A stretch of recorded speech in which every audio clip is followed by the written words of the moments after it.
Allahu Allahu Allahu Allah Allahu Allahu Allahu Allah Allahu Allahu Allahu Allah Allahu Allahu Allahu Allah. I wake with the light of the dawn whisper.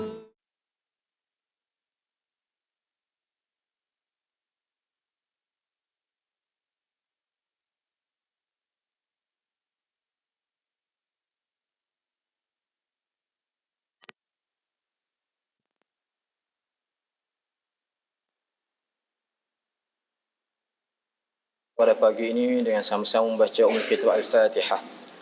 A'udzubillahi minasyaitonirrajim. Bismillahirrahmanirrahim. Alhamdulillah. Wassalamu ala asyrafil mursalin wa ala alihi wasahbihi.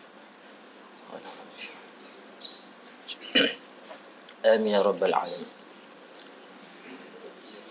Alhamdulillah. Ya amat berusaha Profesor Dr. Abdul Aziz bin Muhammad Zin, Rektor KIAS. Yang berusaha Dr. Muhammad Ramizu bin Abdullah Ilyas Zakaria, Timbalan Rektor Hal Ehwal Akademik dan Penyelidikan. Yang berusaha Dr. Lina Malini binti Mat Nafi, Timbalan Rektor Hal Ehwal Pelajar dan Alumni. Yang berusaha Encik Ahmad Ilyas Nazir bin Haji Abdullah, pendaftar KIAS. Yang dihormati, yang dikasihi pensyarah-pensyarah, hadirin sekalian, mudah-mudahan kita semua dirahmati oleh Allah Subhanahu wa taala. Alhamdulillah, pertamanya marilah sama-sama kita rafa' syukur kepada Allah Subhanahu wa taala di atas nikmat yang Allah taala kurniakan kepada kita, dapat lagi kita meneruskan pekerjaan kita pada hari ini. Dan mudah-mudahan majlis kita ini membawa keberkatan pada diri kita, pada KIAS sendiri, insya-Allah. Jadi kita masih lagi dalam tafsir suratul Fatihah. Kita masih lagi dalam tafsir suratul Fatihah.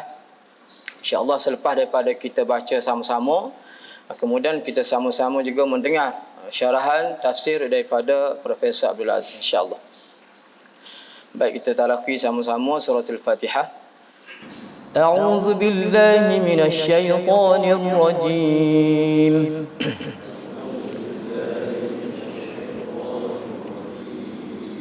بسم الله الرحمن الرحيم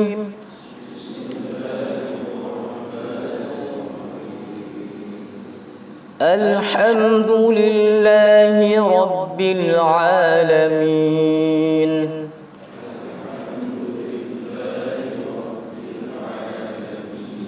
الرحمن الرحيم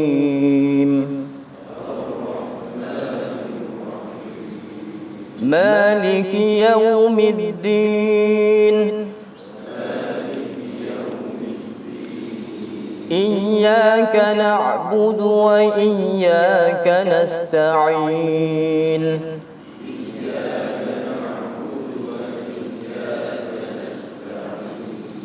اهدنا الصراط المستقيم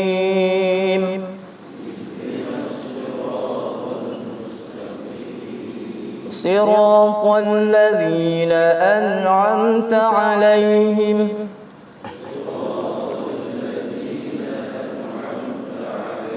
غير المغضوب عليهم ولا الضالين.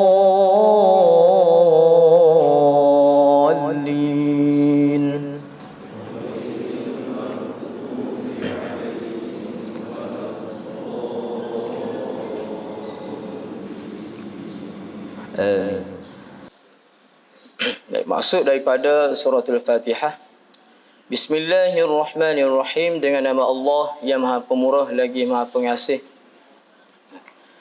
Alhamdulillahi Rabbil Alamin, segala puji tertentu bagi Allah, Tuhan yang memelihara dan mentadbir sekalian alam. Ar-Rahmanir Rahim, yang maha pemurah lagi maha mengasihan. Maliki Yaumiddin, yang menguasai pemerintahan dan hari pembalasan hari akhirat. Iyyaka na'budu wa iyyaka nasta'in, Engkaulah sahaja ya Allah yang kami sembah, dan Engkau sahajalah yang kami memohon pertolongan. Ihdinas siratal mustaqim, tunjukilah kami jalan yang lurus. Siratal ladzina an'amta alaihim ghairil maghdubi alaihim waladdallin. Amin. Iaitu jalan orang-orang yang Engkau telah kurniakan nikmat kepada mereka, bukan jalan orang-orang yang Engkau telah murkai, dan bukan pula jalan orang-orang yang sesat. Sadaqallahul azim.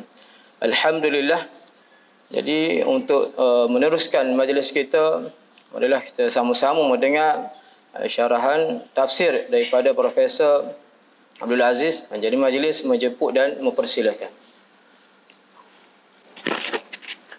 Assalamualaikum warahmatullahi wabarakatuh. Bismillah. Wa bihi nasta'in. Wassalatu wassalamu ala sayyidina Muhammad wa ala alihi wa sahbihi ajma'in. Amma ba'd. Sebagaimana yang kita telah sebut sebelum ini bahawa pembacaan kita terhadap sesuatu surah yang kita akan baca, yang kita akan jelas penafsirannya, mengandungi sebagaimana telah dibaca tadi. Yang pertama mengandungi bacaan ayat. Seperti tadi, ayat itu kita baca dulu sekali, dua kali ataupun lebih daripada itu. Kemudian yang kedua, terjemahan ringkas daripada ayat. Kita terjemah secara ringkas sebagaimana telah diterjemah tadi secara ringkas, supaya terjemahan ringkas tu masuk dalam kepala kita lah, masuk dalam ingatan kita, dan kita boleh ingat setiap masa apabila disebut sesuatu ayat yang telah kita pelajari terjemahannya secara ringkas. Yang ketiganya, petunjuk ayat. Apa yang nak ditunjuk oleh ayat itu.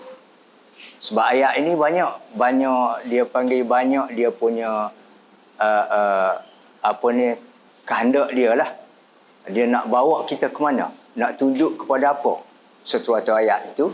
Yang ketiga, yang keempatnya, tindakan yang diperlukan ataupun tuntutan daripada ayat-ayat ini yang menunjukkan kepada sesuatu hala apa yang yang perlu, yang ayat ini menuntut kita dengan tuntutan apa, ataupun ayat ini apa yang perlu kita bertindak berdasarkan ayat-ayat yang telah dibaca tadi. Yang kelimanya, isu. Kalau ada beberapa isu berkait dengan ayat yang dibaca itu, maka kita akan bawa isu itu. Kalau tak ada pun tak adalah. Itulah kandungan yang kita akan pelajari daripada pembacaan kita terhadap sesuatu ayat yang dalam sesuatu surah, yang bermula daripada ayat yang pertama, iaitu ayat yang kita sebut ayat surah Al-Fatihah, sehingga kita pergi kepada balik ke hujung sana, surah yang kita sebut, kalau orang zaman dululah dia sebut surah lazim, surah yang selalu lazim kita baca dalam sembahyang, kemudian yang selalu kita dengar, yang pendek-pendek itu, yang berakhir dengan yang terakhirlah, qul a'udzu birabbin nas ila akhirih. Okey. Baik, kita sambung. Sebagaimana telah disebut tadi, bahawa kita sambung pengajian kita berkait dengan surah Al-Fatihah, yang kita maklum bahawa surah Al-Fatihah ini surah yang paling utama. Kalau kita nak letak nombor satu lah, memanglah dalam surah Al-Fatihah ini duduk nombor satu dalam Quran, surah yang pertama. Sebelum Baqarah, surah yang kedua, dan seterusnya. Surah yang menjadi induk, yang menjadi pokok, yang menjadi tunjang kepada Al-Quran dan kepada agama Islam, yang dibawa melalui wahyu yang telah diturunkan melalui Nabi Muhammad SAW. Sehingga dipanggil Ummul Kitab. Ummul Kitab, Ummul Quran. Ibu kepada kitab, ibu kepada Quran. Ini surah ini Al-Fatihah. Sebab itu kena-kena, dan kerana itulah maka surah ini diwajibkan kita baca, ulangi setiap hari. Wajib. Dalam sembahyang. Paling kurangnya ialah 17 kali sehari semalam. Kenapa? Sedangkan surah lain tidak begitu. Betul lah tadi. Ummul Kitab, Ummul Quran. Ibu kitab ataupun ibu Quran. Jadi kalau kita nak kepada Quran seluruhnya, bacalah ibu ini. Sebab ia mengandungi semua perkara. Secara ringkas mengandungi semua perkara dalam agama ini. Walaupun secara ringkas. Itu dia. Jadi kita kena ingat, kita kena faham apa kehendak, apa tuntutan, apa yang perlu kita lakukan berdasarkan surah ini dan sebagainya. Jadi itulah yang kita nak. InsyaAllah kita sambung kita sambung pengajian kita berkait dengan surah ini yang telah kita sampai kepada tuntutan dan tindakan dari surah ini. Yang sebelum ini kita yang kita sebut sebelum ini, apa itu, di antara tuntutan dan tindakannya ialah memperakui. Kita hendaklah memperakui tentang Allah dengan segala kebesarannya. Memperakui, meyakini tentang Allah dengan segala kebesaran, segala keagungan yang ada pada Allah. Kita dituntut supaya berbuat demikian melalui surah Al-Fatihah ini. Kemudian melalui surah ini juga kita dituntut dan memerlu kepada tindakan bahawa kehidupan di dunia ini suatu peringkat perjalanan yang selalu kita sebut, selalu kita dengar dan selalu kita baca. Kehidupan di dunia ini suatu peringkat perjalanan yang perlu, dalam perjalanan ini kita perlu menyiapkan perbekalan sebanyak mungkin untuk kita bawa bekal ke tempat yang kita nak tuju. Dunia ini pun sama, yang saya sendiri pun selalu menyebut bahawa kalau kita nak pergi ke mana-mana, terutamanya tempat yang penting, tempat yang susah ke apa, kita perlu bawa bekal sebanyaknya. Kalau tidak, kita akan menderita setelah sampai ke tempat itu. Perlu membawa perbekalan sebanyaknya. Dan bekalan itu bukan dicari ketika sampai nanti, tapi perlu dicari sebelum sampai. Kalau dalam konteks ini, maka perlu dicari sekarang. Sebelum sampai ke tempat yang kita nak tuju. Sebelum matilah, kita kata senang. Perlu dicari sekarang. Itu maksud perbekalan. Kehidupan di dunia ini, surah ini menuntut bahawa bahawa kita perlu menyiapkan segala perbekalan yang berguna di tempat yang kita nak tuju nanti, di akhirat nanti, pada masa kita berada sekarang, iaitu di peringkat dunia. Itu menuntut kita supaya berbuat demikian. Kemudian di antaranya lagi, sebagai sambungan daripada minggu lepas yang telah kita sebut beberapa tuntutan dan tindakan, di antaranya menjauhkan, dan itu yang kita dapat, bekalan ini yang kita dapat dari dalam ayat Maliki Yaumiddin. Malik itu raja, pemerintah, pemimpin, ketua, ataupun yang dalam di sini kita terjemah Tuhan. Malik, Tuhan, iaitu Allah SWT, ketua, pemimpin yang berkuasa atas segala-galanya. Itulah Malik Yaumiddin. Raja Yaumiddin itu hari agama, tapi diterjemah kepada hari akhirat, ataupun diterjemah lagi hari pembalasan. Raja, ketua yang maha berkuasa atas segala-galanya, pada hari pembalasan nanti. Bahawa hari pembalasan ada. Yang kita perlu. Ayat ini berdasarkan hari pembalasan itu kita akan hadapi. Maka ayat ini menuntut kita supaya kita membawa sebanyak mungkin perbekalan yang boleh diguna pakai, yang boleh diguna untuk hari pembalasan nanti. Supaya kita boleh senang dan sejahtera apabila mencukupi segala sesuatu. Ya, itu. Kemudian seterusnya apa yang kita tak sebut baru ni, terakhir, ayat terakhir, ihdinas siratal mustaqim siratal ladzina an'amta 'alaihim ghairil maghdubi 'alaihim waladdallin.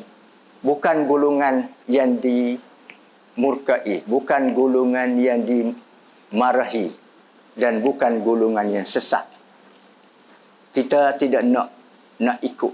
Jauhilah kami daripada golongan itu. Sebab kalau kita sentiasa berdekatan dengan golongan ini, maka kita mungkin terpengaruh. Sebab tu budak-budak marah pada anak dia. Jangan duk berkawan dengan budak-budak dadah tu. Jangan duk berkawan dengan budak-budak tak menentu tu. Jangan duk berkawan dengan budak-budak yang selalu merokok itu. Jauh. Sebab kemungkinan besar akan terpengaruh. Jadi kita tidak nak golongan tu. Kita naknya golongan allazi an'amta 'alaihim. Ya, awak telah memberi, yang engkau telah memberi nikmat ke atas mereka. Golongan yang baik-baik yang diredai oleh Allah SWT. Dekatilah golongan itu. Jadi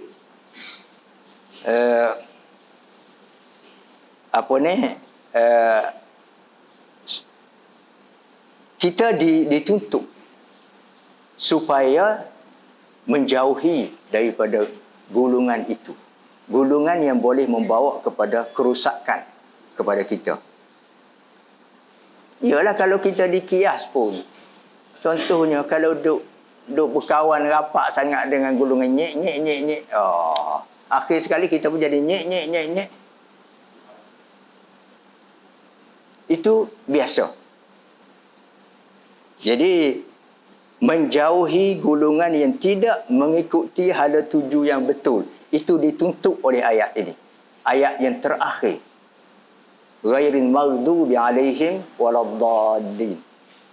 Bukan golongan yang engkau murkai, yang golongan yang sesat.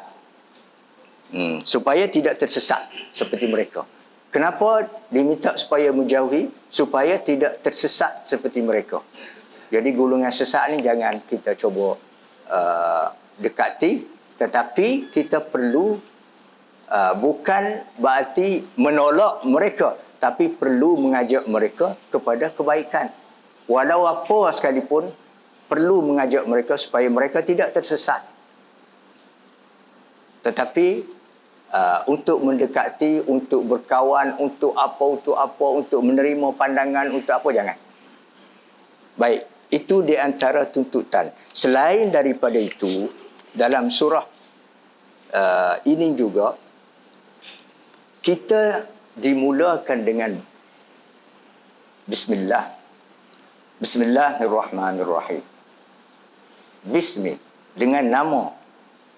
Bismi itu dengan nama. Asalnya ism. Ismu itu nama. Dengan nama.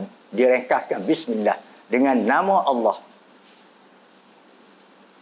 Yang Maha Pemurah lagi Maha Mengasihani. Jadi tuntutan dan tindakan kitanya, apabila kita menyebut, membaca, memulakan dengan Bismillah, maka hendaklah kita lakukan sesuatu kerja yang kita mulakan dengan Bismillah itu dengan betul dan sebaik-baik. Kalau kita ucap Bismillah untuk melakukan sesuatu kerja, sekarang ayat surah ini bermula dengan Bismillah. Bismillah dalam surah Al-Fatihah adalah ayat yang pertama. Sedangkan Bismillah dalam surah-surah lain, dia tidak ayat pertama. Di luar daripada ayat. Kecuali ayat surah Al-Fatihah, Bismillah itu ayat yang pertama. Jadi, kita dimulakan Al-Fatihah ini dengan Bismillah Ar-Rahman Ar-Rahim. Artinya di sini, kita hendaklah melakukan kerja yang bermula dengan Bismillah ini dengan sebaik-baik dan dengan sebetul-betul. Dan kerja-kerja itu adalah kerja daripada arahan Allah SWT, panduan Allah. Sebab tu saya menyebut bahawa kalau nak budak-budak lah, kalau nak ponteng sekolah, dia tak boleh guna Bismillahirrahmanirrahim, aku nak ponteng sekolah. Bismillahirrahmanirrahim, aku nak malas. Tak boleh. Bismillahirrahmanirrahim, aku nak buat kerja-kerja yang dilarang. Tak boleh. Apalagi Bismillahirrahmanirrahim, aku nak pergi curi. Bismillahirrahmanirrahim, aku nak berzina. Tak boleh. Bismillah hendaklah diguna pakai, dimulakan kerja dalam perkara-perkara yang disuruh. Dalam perkara-perkara yang disuruh. Sehingga persetubuhan pun dengan Bismillah. Sebab itu disuruh. Sehingga boleh mendatangkan pahala. Sahabat tanya, apakah keadaan macam tu boleh pahala? Nabi kata, kalau kamu meletakkan sesuatu di tempat yang ditegah, yang diharamkan, apakah tidak berdosa? Sahabat jawab, ya, berdosa. Seperti orang berzina, berdosa. Maka kalau kamu letakkan di tempat yang halal, boleh membawa pahala. Maka sebab itu, boleh menggunakan Bismillah. Perkara yang disuruh. Begitu. Tapi, berdasarkan kepada halal itu. Suami isteri atau sebagainya. Kalau dulu hamba dan sebagainya. Begitu. Jadi, hendaklah dilakukan kerana Allah, iaitu pada tempat-tempat yang baik dan betul-betul. Betul-betul sempurna. Betul-betul sempurna. Saya selalu sebut bahawa kalau dalam masyarakat kita dulu pun, orang kata kerja raja dijunjung, kerja sendiri dikelek. Kerja raja dijunjung. Kerja raja ni, raja, dia kedudukan dia tinggi. Maka kerja yang kerana dia itu perlu dilakukan dengan sebaik-baik. Dan kerja sendiri dikelek sajalah, tak apalah. Ini adalah kerja ini tertakluk, kerja yang kita lakukan dengan menggunakan Bismillah pada awalnya, kerja yang berdasarkan kepada Allah, kepada agama, kepada wahyu. Maka kerja itu hendaklah, kalau raja dijunjung, maka kerja itu hendaklah dilakukan dengan sebaik-baik. Sebab untuk Allah. Kalau kerja untuk sendiri, kerja nak pergi mencuri, itu tak apalah. Tak buat elok-elok pun. Kerja nak pergi, nak ponteng. Kerja nak malas, tak apalah. Buat sehuduh-huduh pun tak apa. Sebab itu tak berkait dengan arahan Allah. Tapi kalau kerja yang berkait dengan arahan Allah, kerja yang mendatangkan pahala, keredaan Allah, maka kerja itu hendaklah dilakukan, dibuat dengan sebaik-baiknya. Sebab itu diletak Bismillah pada peringkat permulaan. Kerana Allah, dan hendaklah dilakukan sebaik-baiknya. Jadi kalau kita apa-apa pun buat kerja lillah, maka hendaklah dilakukan dengan sebaik-baiknya. Sebab kita nak setinggi-tinggi pembalasan daripada Allah Subhanahu Wa Taala. Sebab itu dimulakan dengan Bismillah. Jadi supaya kita menuntut kita supaya kita berbuat demikian sebaik-baiknya. Kemudian Alhamdulillah, dimula dengan Alhamdulillah lagi. Ayat yang kedua, Alhamdulillah. Kalau apabila memberi pujian, kalau kalau kita puji sesuatu, berarti kita hendaklah ikut perintah. Dia tu baguslah, dia tu cerdiklah, dia tu baiklah, dia tu itu. Tiba-tiba dia tu minta kita supaya berbuat sesuatu. Kita tolak. Tak boleh. Bercanggah dengan puji. Tapi kalau kita kata dia tu tak boleh pakai sangat, dia tu bodoh lah, dia tu. Tiba-tiba dia tu arah kita supaya berbuat demikian. Kita tolak. Itu tak apa. Sesuai. Tapi alhamdulillah, segala pujian, puji bagi Allah yang mempunyai segala keagungan, segala kesempurnaan, segala kebesaran, segala kita puji. Alhamdulillahirabbil. Tiba-tiba Allah menuntut kita melakukan sesuatu. Kita tolak, kita tak endah, kita biarkan saja. Itu tak kena. Berarti bercanggah dengan pujian. Kalau kita keji, tak apalah. Seperti orang jahiliah. Orang bukan Islam, dia keji. Manalah Allah ini, Tuhan itu. Akhir sekali, orang Yahudi kata Tuhan, Allah itu kedekut. Tuhan itu kedekut. Tuhan orang Islam itu kedekut. Sebab apa kedekut? Dia suruh orang Islam saja infak. Berinfaklah, berdermalah, bersedekahlah sebanyak-banyak. Dia sendiri tak mahu. Dia sendiri tak mahu infak. Sebab itu dia kedekut. Dia orang Yahudi kata, Tuhan itu kedekut. Suruh orang saja infak. Suruh orang bersedekah. Suruh orang banyak orang buat itu, buat ini. Tapi dia sendiri mana? Tak ada. Kedekut. Kalaulah gulungan yang orang macam ni suruh kita sesuatu, kita tolak, tak apalah. Tapi kita puji. Alhamdulillah, segala pujian bagi Allah, segala yang kesalahan-kesalahan. Tiba-tiba Allah suruh kita sesuatu, kita tak indah, itu tak kena. Tak kena, tak betul.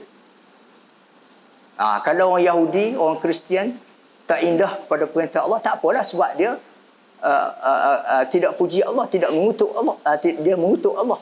Tak apalah. Tapi kita orang Islam yang selalu memuji Allah, yang pertama pujiannya melalui surah ini. Ayat dalam surah ini, surah Al-Fatihah ini, Alhamdulillahirabbil alamin. Maka kita kena kita kena lakukan perintah itu dengan sebaiknya, sebab kita dah puji.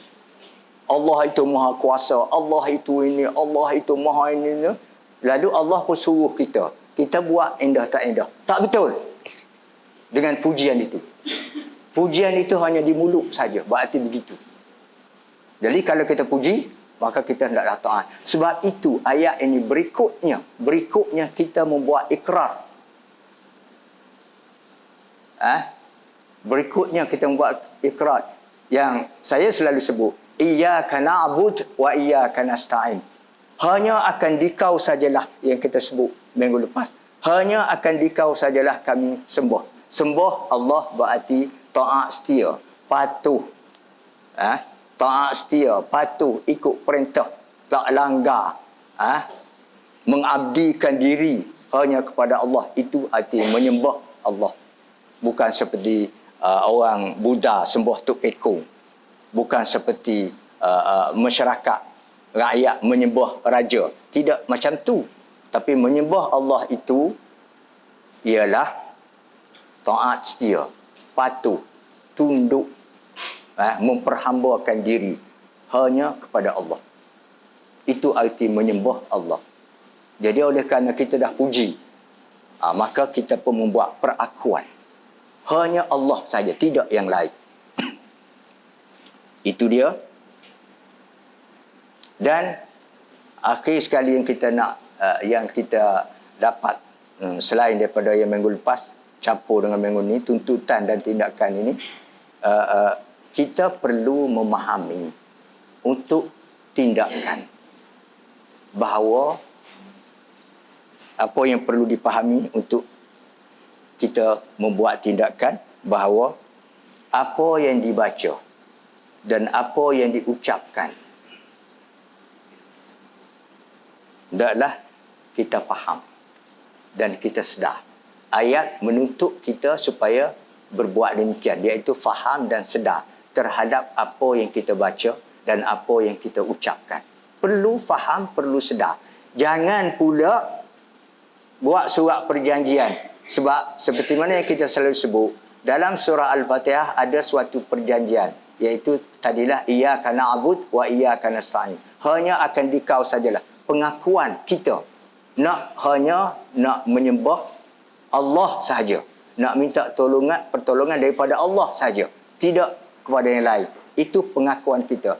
Berarti itu perjanjian kita dengan Allah SWT yang kita nak lakukan. Dia janganlah kalau kita sign nama untuk suatu perjanjian, kita tak faham apa yang ada dalam kandungan perjanjian itu. Tak boleh. Kita perlu faham kandungan surat ataupun kandungan perjanjian yang kita nak sign.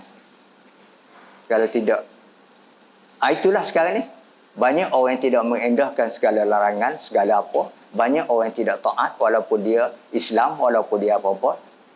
Satu daripada di antaranya, dia tak faham apa yang dia telah ikrarkan depan Allah SWT untuk taat, untuk patuh, untuk tunduk, untuk memperhambakan diri hanya kepada Allah. Dia tak faham itu. Maka dia sasau pergi macam-macam. Jadi, itu tak kena. Perlu faham. Perlu sedar apa yang telah kita ucapkan di depan Allah SWT supaya kita mengikuti apa yang telah diucapkan itu. Itu di antaranya. Baik.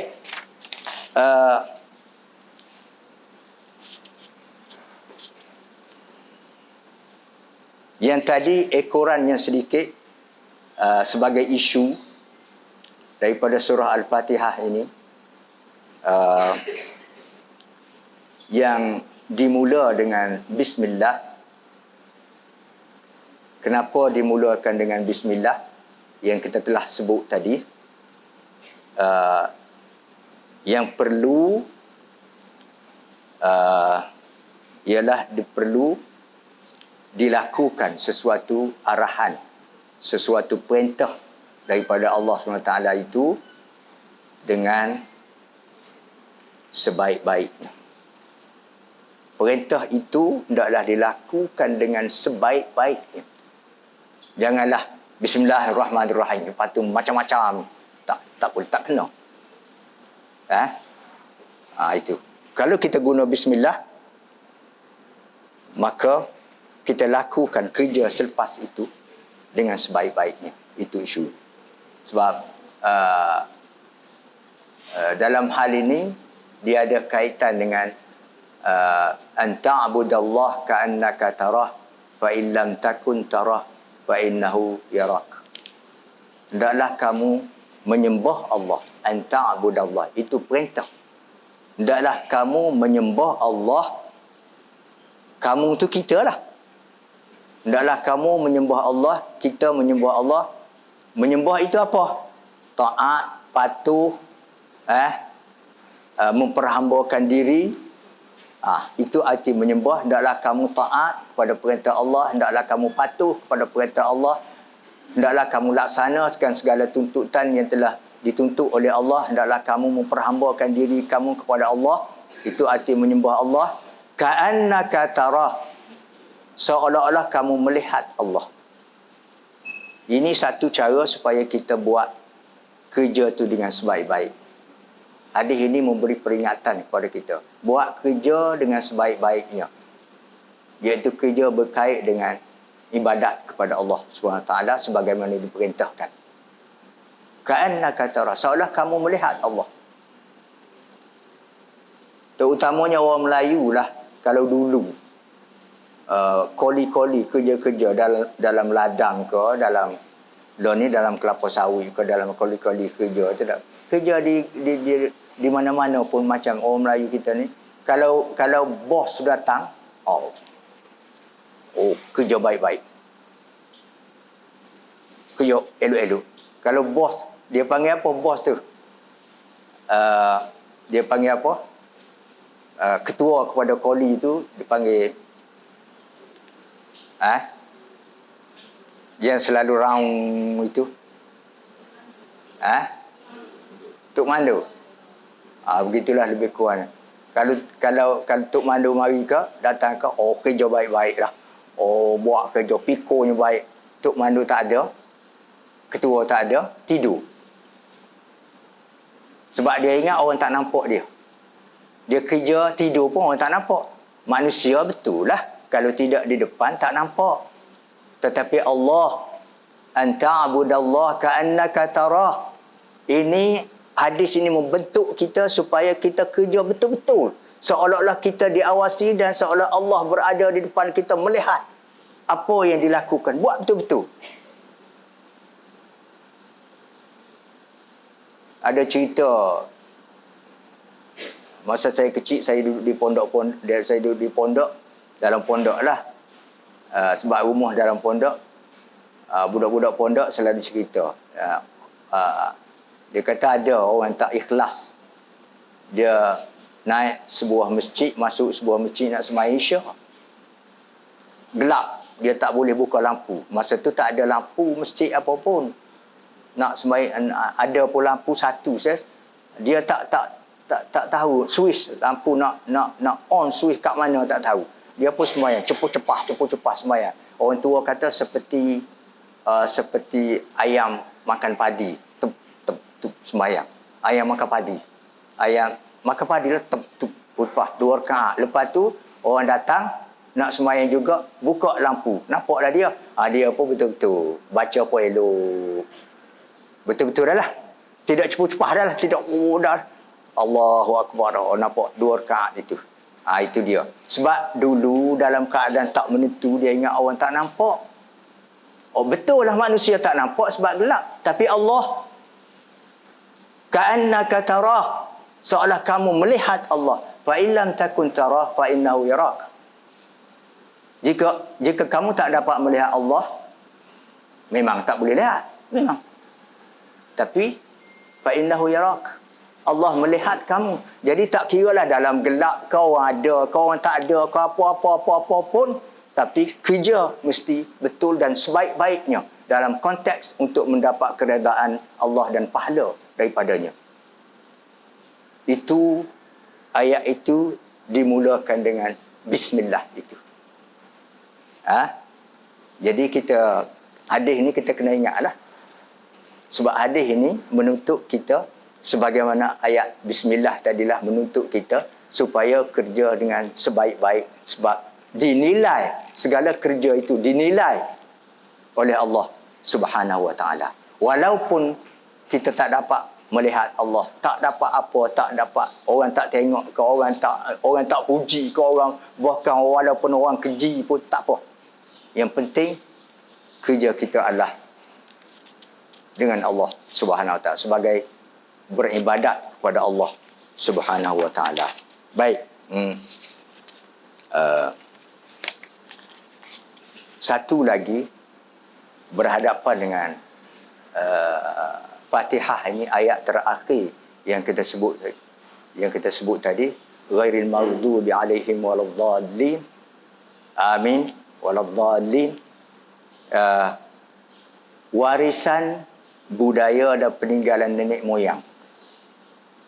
Sama ada warisan budaya peninggalan nenek moyang, apa ni cara hidup yang merugikan, yang bercanggah dengan hala tuju yang nak dibawa oleh surah ini khususnya, ataupun hala tuju yang nak dibawa oleh Islam. Jadi segala warisan, segala budaya, segala peninggalan nenek moyang, segala apa, sama ada dalam kebudayaan ke, sama ada dalam kesenian ke, sama ada dalam permainan ke, sama ada dalam apa sekalipun yang boleh menjauhkan hala tuju, hendaklah ditinggalkan. Warisan budaya dalam semua lapangan, sama ada dalam lapangan kebudayaan, bidang kesenian, bidang permainan, bidang apa yang bercanggah dengan hala tuju yang nak dibawa oleh surah ini, hendaklah ditinggalkan. Sebab ini termasuk dalam golongan yang telah dicipta oleh golongan yang ghairil maghdubi alaihim waladdallin, golongan yang sesat. Golongan yang sesat, dia tak tahu ke mana dia nak pergi sebenarnya. Golongan di mana dia nak pergi, dia tak tahu. Dia tak percaya kepada wahyu. Dia tak percaya kepada nabi-nabi. Dia tak percaya. Golongan nak pergi, dia sesat. Maghdubi alaihim ad-dallin. Golongan yang sesat. Jadi, golongan ini dibawa oleh golongan ini yang sampai sekarang dan sampai bila-bila masa hendaklah ditinggalkan. Itu kehendak daripada surah ayat yang terakhir dalam surah Al-Fatihah. Sebab tu timbul isu sekarang ni kebudayaan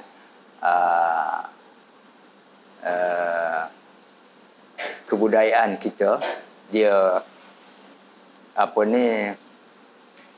kita nak meraihkan. Misal kita kata di Malaysia ini ada tahun baru Cina, contohnya tak. Tahun baru orang Hindu, apa itu. Kalau penyertaan ini,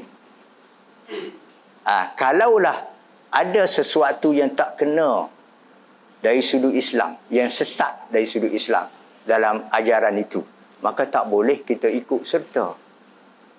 Tak boleh. Kalau ada yang tak kena, dia orang kata tahun baru Cina tu tak berkait dengan akidah, dengan apa, dengan itu hanya suatu budaya, adat orang dulu.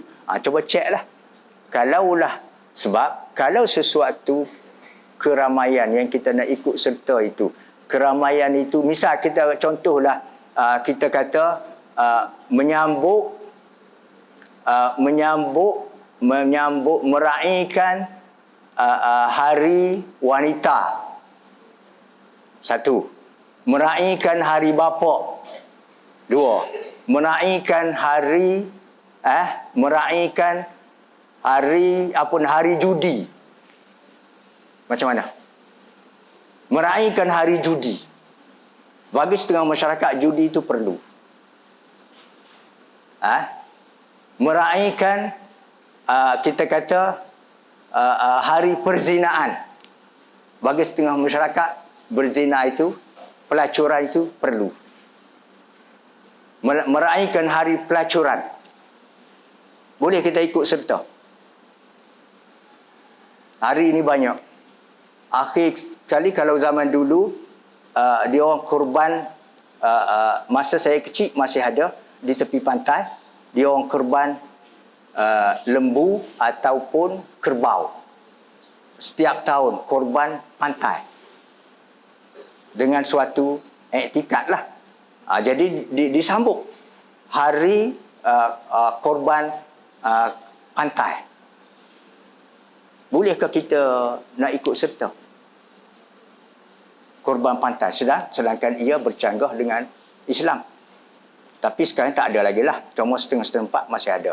Korban itu hari ini macam-macam. Keramaian tu sambutan korban pantai. Dibuat sehingga kalau kita di masa Firaun dulu, di Sungai Nil, korban wanita yang tercantik untuk Sungai Nil. Wafa'un Nil. Dia panggil apa ni? Korban, air korban. Bolehkah kita ikut serta untuk menyambut kalau benda-benda macam ni? Jadi cuba tengok, apakah keramaian itu ataupun sambutan itu ada kaitan dengan akidah kita, dia bercanggah dengan akidah kita, canggah dengan agama kita, khususnya canggah dengan Al-Fatihah, maka itu tak boleh diikut serta. Misal kita kata sambutan tahunan, sambutan hari pelacuran sedunia. Bolehkah nak ikut? Bawa bendera. Sambut. Berbaris. Sambut hari pelacuran. Sambut hari perjudian sedunia. Boleh. Hari puja pantai. Boleh ke tidak? Itu dia. Tapi yang pentingnya, apakah dalam perayaan itu ada unsur-unsur yang bercanggah dengan agama ataupun tidak. Kalau ada unsur-unsur yang bercanggah dengan agama, tak boleh diikut serta. Biarkanlah mereka sahaja. Kita jangan. Kalau tidak bercanggah, okey. Sambutan hari ibu, sambutan hari bapa, sambutan hari anak yatim, sambutan itu elok tu. Elok. Itu okey, cantik. Untuk memberi semangat baru kepada kita tentang wanita, tentang bapa, tentang ibu, tentang anak yatim dan sebagainya. Tapi kalau sambutan hari pelacuran, kita pun nak bawa bendera pergi ikut serta, tak boleh lah. Hari judi ke. Jadi inilah di antara tuntutan yang dibawa oleh ayat terakhir dalam surah ini. Ghairil maghdubi alaihim waladdallin. Baik. Nampaknya setakat tu lah dulu. Masa kita tak ada.